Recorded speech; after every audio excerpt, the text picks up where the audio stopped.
Well, we are going to continue from this week's podcast. Yes. Because this week we talked about porn and romance in episode 276 of the Bare Marriage Podcast. Yes. And there was a couple of things that we didn't say. Porn and romance novels. I'm sorry, I should have said. So, fun podcast.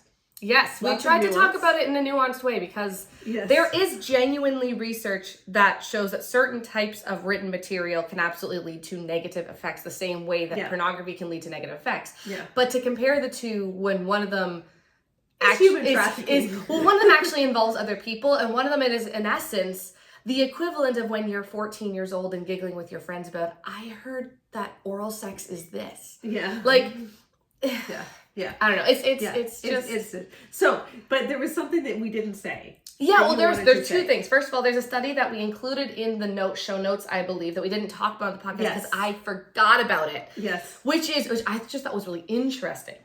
Is a study has shown that reading romance novels, because the passion is always in the moment. And by romance novels, we mean romance novels with explicit sex scenes in it. Sexy romance novels. Yes. So, reading romance novels where like the passion and romance and the sex is very much like, and then they are overtaken by their desires and he takes her right there, are less likely to use condoms in real life.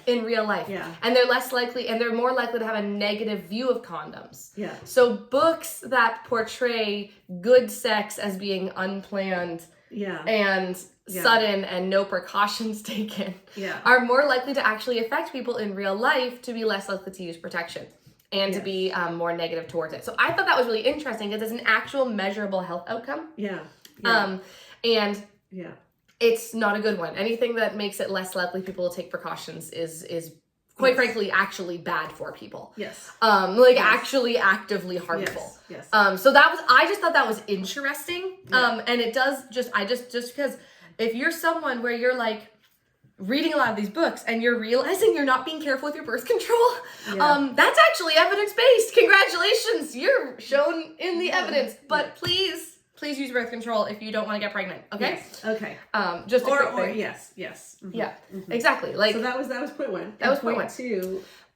Point two is we talk a lot with people when people talk about why they really enjoy romance novels or like why they enjoy seeing like portrayals of female sexuality in books. They say it's liberating, right? And we didn't get to talk about why. We didn't really because often when people say, "Oh, I feel like it's liberating," they think that that's like a negative thing. Like the people who are angry about it think, "Oh, because you just want to be able to watch porn and not feel shame." Yeah. But that's not what they mean by liberating. It's not like, like, it's not the same as being shameless, right? Like, they're talking about being shameless in the bad way. In the way that, like, the dude who's, like, grandstanding about, all his sexual conquests in the bar is shameless. It's like, that's what they're... Again, they think shameless in the sense of, I'm going to throw caution to the wind and I'm going to get on... Morality be damned kind of. Yeah, but actually it's more like it allows them to see their own sexuality in a positive light. Like that I'm allowed to be a sexual person. Well, and because we found in our study so many women are the gatekeepers sexually, right? And so sex is always something that's cerebral versus something that is visceral. Yes. Right? Other than the visceral fear. Yeah. For many women, right? Yeah. And so if you're someone who was raised in this environment where you were not allowed to experience your own sexuality, you had to intellectualize it and you had to control it and suppress it fully because you couldn't expect boys to respect your boundaries. So you had to make sure you just didn't ever get carried away ever. Yeah. Like what often happens, and we've talked to many women for this is the case, and so if this is you, like you're not alone. But then when we get married and then they're shocked that all of a sudden that what they called spectatoring, like looking, it's in essence dissociation. Yeah. It's watching from above what is happening and judging instead of actually being embodied. It's like the opposite of being embodied. Yeah. During sex. So they're surprised when they get married to this guy they love and they want to marry, and then they still can't be present during sex. And for a lot of those women, reading these kinds of books where, quite frankly, and let's be frank here, they are written to arouse people. Yeah. Right? it actually kind of tricks her into figuring out what arousal is supposed to look like and supposed to feel like. And then she's like, oh, and she's like, I have that back now. Yes. And I've been getting letters like that for years. Like when a woman said, I finally remembered what we were trying to figure out the arousal piece. And then I remembered reading this book when I was 15 and what that felt like. And it's like, oh, that's what I'm supposed to be feeling. And I think that's what people mean by liberating. Now, this is not meant to be an advertisement for everyone to go read erotic novels. That's not what we're trying to say. We're just trying to say that like it is a nuanced thing. And for a lot of women who have never been in touch with their sexuality, like that's where a lot of people are finding out their sexuality. And I guess what I would love is just for our sexuality not to have been stolen in the first place. But if we're gonna have to discover it somehow, this is frankly a very safe way to do so. Yeah, and we're not talking about the kink books. We're not talking about 50 Shades of Grey. We're talking about I mean, you're pretty normal romantic-y kind of romance books that have some sex in them. You're just fiction romance books. I had a really good note from a woman who said that she was a victim of sexual assault as a teenager, and she's in a good marriage now.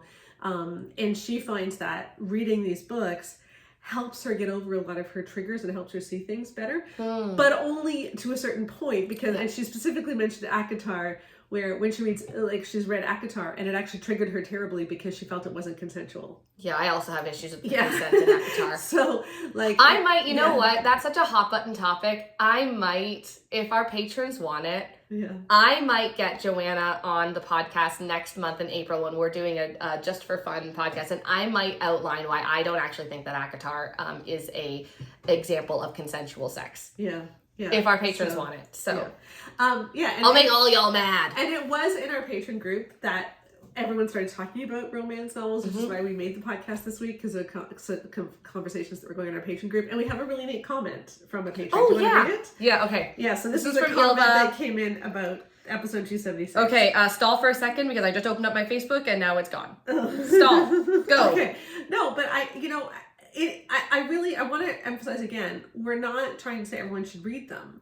We're just trying to have a nuanced conversation about the fact that it is so strange that people are so against them and comparing them to porn. I also think Sorry, yeah, go ahead. When really all it does is get people thinking about sex. Not dissociating, not just thinking about sex in a positive way, which isn't bad. I also think, here's the thing. Trying to think, what's the boundary here? No, okay, so here's the thing. Okay, so we're all mad. People get mad about romance books, so they don't like the idea of people, in essence, getting all hot and bothered over a book, right? Mm-hmm. But there are books that don't include sex that also lead people to being hot and bothered. Oh, yeah. It's why are we so afraid of the idea of arousal? That's what I don't understand. Well, yeah, there's lots of movies that there's no sex scenes, but they're still arousing. Exactly. Because it's just, you're just so into the characters. Well, and that's my thing is, I don't think that are you trying to tell me that 15-year-old girls didn't get aroused watching Ever After? There's no sex scenes in that, but when they finally kiss, are you trying to tell me that 15, you know what I mean? No, but I just don't think that it's possible for people to be able to I'm thinking about all the people who are horrified at the idea of people reading books with sex in them and still calling themselves a Christian, because we know those people exist, right? Right. And in the podcast, we had a longer discussion about this, about how we're okay with TV shows which have a pornographic view of sex, but we're not okay with novels which show a woman-centered view of healthy sex. Yeah, which is a double standard, right? Yeah.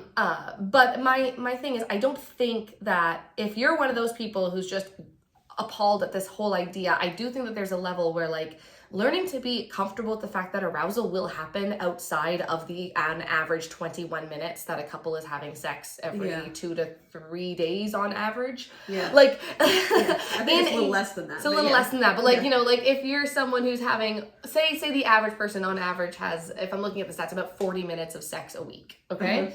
You're going to be aroused for more than 40 minutes of sex a week. And if you're not, that actually is something to look into. Yeah, because most people get aroused just in dreams. But even it's okay to see people who are attractive. Yeah. And it's okay to again, watch movies and this is just kind of a normal part of human experience, and I don't think we're able to have the conversation. Not Game of Thrones. Game of Thrones bugs me. But anyway, yes. That's a personal boundary. Yes. But that's not a mandate. But the thing is that like I just think that that's the core issue here again, is that we're so terrified of arousal, also because women especially have been taught that arousal is scary. Okay, but here's the great comment from Ilva. Ilva said, the idea that all romance novels are like porn is a big prejudice. Most are way more about emotional connection than hanky-panky, and the plot is very significant. Those books where the spice matters more than the plot are more of a subgenre of romance. That's true. And the idea that reading of men who emotionally connect with their wives has the same effect as porn is weird. And the unrealistic standards, in my opinion, is also often nonsense. When so many men fall short of treating their wives well, you understand why they are afraid of comparison, because they'll lose. I do think, though, that some things on Book Talk and Bookstagram, such as having a book boyfriend or reading books that objectify men, could be problematic. Same as reading erotica, which is not synonymous with romance, or a book that has one sex scene. But way too often what's problematic about romance novels is the reproduction of patriarchy, romanticizing abuse, and the women's purity and faith saving their relationship, which honestly is not so different from reading a toxic marriage book. And that actually I would like to explore at a later date, is like, what are the themes in Christian romance novels that are just as bad as all of the marriage books that we've looked at? If the things that we're worried about with these books that they claim are the problem is that it's gonna lead to the comparison of men, you're not liking your husband anymore, have unhealthy sexuality, all these things. Like, well, we've actually shown that reading these books that are recommended actually damage people's sexuality. So it should, we're just like, maybe we just shouldn't be reading love. And I would like, you know what, if you had to choose, here's the thing. We like to do things based on research, right? I could not really find research that shows that smutty books damage marriages. Yeah. Like, I genuinely couldn't find it. Whereas we have lots of research that shows that Love and Respect does. So it's like, if you have to choose between a poorly written smut novel and Love and Respect, I think the evidence-based choice for your marriage is to read the bad smut. Yeah. Like, that's the issue here. Where it's although you don't have to read either. No, you don't have to read either. But I'm just saying, if we're going from an evidence-based perspective, both of them have distorted views of sexuality, so you can't say, but smut distorts God's view of sex. Well, if Love and Respect does too. So you have 2 for 2 on that. You have the smut novel doesn't seem to increase rates of abuse. Because remember, we're not talking about like the stuff where it like romanticizes abuse that I talked about in the podcast, where like it actually does seem to increase rape myth acceptance and like desensitize to really violent sexual acts and stuff like that. But like just your smut, just your good old smut, like, you know, your normal old bodice rippers, right? Yeah. I can't find, and again, if there are studies out there that have found like large scale issues, like absolutely send them my way. But I did look quite a bit and I just couldn't find any that weren't conflating reading erotica with actually watching pornography, because they often would look at people who did both. Yeah. And it's like, well, which one was it, right? Yeah. So it's just a really mixed bag. But I think the point is we don't want to freak out over books that have a sex scene or two, you know, or that get people aroused. Like, it's not a sin to get aroused. But also, but you just need to decide what's good for you. Like everyone needs their own discernment, because there isn't a hard and fast rule here. And for some people, it would be bad. Like, it's just not a healthy thing. And for some people, you know what? Maybe you'll finally realize what good sex is supposed to be. Maybe this will be the thing that actually teaches you how your body is supposed to respond, in essence. So you figure out what orgasm should feel like, and it gets easier to actually get there. Yeah, because honestly, a lot of books, they actually show what woman-centered sex would look like. And there's really no other places where we see that in society. So we've also heard from some people where, like, I mean, I'm not big on them myself. I find them really boring. I can't get into them. So this is not like we have to state our bias. As she said on the podcast, I have a much stronger emotional response to them that is quite negative, and that's my bias. But I'm also here being like, please read smut instead of Love and Respect. So I don't know if that's the tagline for this one. Before we go, I have something to share. Okay. So that was just a wrap up of some of the extra thoughts we had about this week's podcast and commenting on some of the comments that came through. I did get if you watch the podcast on Spotify or like there's a place where I guess you can send me a note, and lots of people have been doing that. We just turned it on like a month ago, and I've gotten a ton of notes, which is lovely. Aww. I don't think people realize I can't write back because it doesn't have your email or anything. So because a lot of people are asking me questions, it's like I don't know who you are. I can't write you back. Yes. But I did get this lovely note from a woman in California who says, I pre-ordered this book, meaning our new book, The Marriage You Want, and I read it early, and then I ordered it for 12 of my friends, which is awesome. Some of whom are pastors and counselors. And so thank you. I love what you've done here, and I'm so hopeful that it will bring a shift in my own marriage. Thank you, thank you, thank you for your work, for standing up for the image of God in all people, for the kingdom of God and true righteousness, and for the freedom and blessing beyond the curse which Jesus came to break. Thank you for speaking truth and life where there has been slavery, suppression, and subjugation. You have my wholehearted support. That's really sweet. Isn't that lovely? Yeah. And, I love that she's buying the books for like pastors and counselors, because, yeah, if we can get healthy resources out there to people that can replace love and respect, so that when people are getting married, they read The Marriage You Want, or when you're doing a marriage group study, you read The Marriage You Want instead, then maybe we won't have to undo all this unhealthy stuff. And remember, there's also a study guide that goes along with it with premarital curriculum and small group curriculum. I got another note that I put up on Threads and went quite viral on Facebook from a woman who said, if we hadn't have had those books, I think our marriage could have survived, perhaps. But instead, because we were in this church that was giving out all of these toxic books and the pastors were giving out all of these toxic messages, it just made his entitlement worse. It made his sexual entitlement worse. He eventually became abusive, and like the marriage just couldn't be saved. And she just wonders, and she really mourns, like, if we had been given something healthy at the beginning instead of all of this crap, like, could things have turned out differently? And that's a question I don't want churches to be asking in 10 years. Exactly. I want people to just get healthy stuff from the start, so that you never have to think, if we had just been told something else, could our lives have been different? Because I think a lot of people are asking that question. I think so too. Okay. Thank you for joining us on this Friday Roundup. We're actually filming this on Thursday. Yes. And so I am assuming that by tomorrow when you see this, I will also be able to say, we had a great talk with Beth Allison Barr last night on our webinar, but it hasn't happened yet. But we did do a wonderful webinar with Beth Allison Barr. And I'll be talking more about the stuff that I really loved about her book, Next, Becoming the Pastor's Wife, which hit the New York Times bestseller list today. Oh, yesterday, because it's coming out on Friday, but on Thursday. Yeah, so that's really exciting. And I'll be, it's just, there's healthy stuff coming out, people. There's healthy stuff coming out, and I think the church is changing, and it's exciting. So I also always, whenever I'm going to sound like a broken record, but anytime we talk about a sensitive subject where there's like a difference in like personal boundaries, I always want to say, in case someone's listening to this and didn't hear my caveat on the regular podcast, just remember, whatever you are not more or less sexy for your sexual boundaries, okay? Yes. You are not more or less worthy of love based on your sexual boundaries. Your sexual boundaries exist outside of your personal value and worth. They just are your boundaries. So there's a lot of like this idea that hotter women or sexier women, and it's often portrayed as, well, they're willing to do all these things, so they're therefore more desirable.